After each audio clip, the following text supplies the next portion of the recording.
150 ঘন্টা মানে প্রায় 6 দিন পর ভারত চীনকে এমন কষ্ট দেবে যেটা দেখে সব থেকে বেশি খুশি তাইওয়ান হবে, কারণ এরকম কষ্ট তাইওয়ান প্রায় দিনই সহ্য করে। যেভাবে চীন তাইওয়ানকে ঘেরে তাদের যুদ্ধবিমান দিয়ে ভয় দেখায়, এখন ঠিক ওরকমটাই ভারত চীনের সঙ্গে করতে চলেছে। ভারত চীনকে ঘিরে এমন প্রলয় দেখাতে চলেছে যেটার অপেক্ষা সবাই করছে। 1 ফেব্রুয়ারি আপনারা চীনের সীমাতে রাফায়েল এবং সুখোই 30 যুদ্ধ বিমান দেখতে পাবেন। আপনাদের সামনে S-400 এয়ার ডিফেন্স সিস্টেম থাকবে। আপনারা অ্যাপাচি এবং চিনুক হেলিকপ্টারের গর্জন অনুভব করবেন, কারণ ভারতীয় বায়ুসেনা 1 ফেব্রুয়ারি থেকে 5 ফেব্রুয়ারি পর্যন্ত চীন সংলগ্ন পূর্বোত্তর সীমাতে রোম খাড়া করে দেওয়া যুদ্ধাভ্যাস করতে চলেছে। এই যুদ্ধাভ্যাসের নাম প্রলয়। ভারতীয় বায়ুসেনায় যুদ্ধাভ্যাসের আগে এলএসিতে S-400 এয়ার ডিফেন্স সিস্টেমকে মোতায়েন করে সক্রিয় করে দিয়েছে। এছাড়া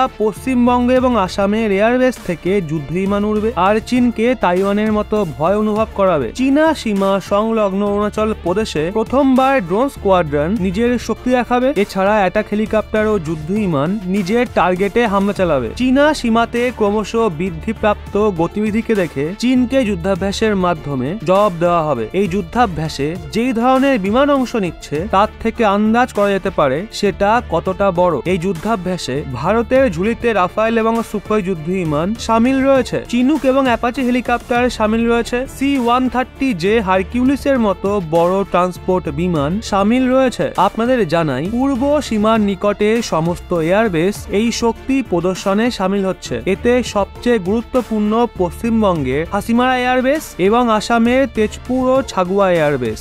যেখানে যুদ্ধাভ্যাস হচ্ছে ওই জায়গা ডোকলাহামের থেকেও বেশি দূরে নয়। ডোকলাহাম ওই জায়গায় যেখানে ভারত ও চীনের সেনাদের মাঝে ঝামেলা হয়েছিল। ডোকলাহামে ভারত, চীন এবং ভুটানের সীমা মিলিত হয়। সদ্যই চীন চুপচাপ ডোকলাহাম নিয়ে ভুটানের সঙ্গে সাক্ষাৎ করেছিল, যার পর ভারত ও চীনের ছকবাজির সন্ধান করার জন্য ভুটানে নিজের বিদেশ সচিবকে পাঠিয়ে দেয়। এখন চীন যেখানেই গ্যারাকল করার চেষ্টা করবে, ভারত সব জায়গাতেই জল ঢেলে দেবে। এখন ভারতের কূটনীতির সামনে চীনের কূটনীতিও ফিকে পড়ে যায়। চীনের সমস্ত ছকবাজিকে ভারত বেমালুম নষ্ট করে দেয়। বন্ধুরা, এক্ষেত্রে আপনাদের কি মনে হয়, এই যুদ্ধাভ্যাস কি চীনের ওপর মারাত্মক প্রভাব ফেলবে? নিচে কমেন্টে অবশ্যই জানান।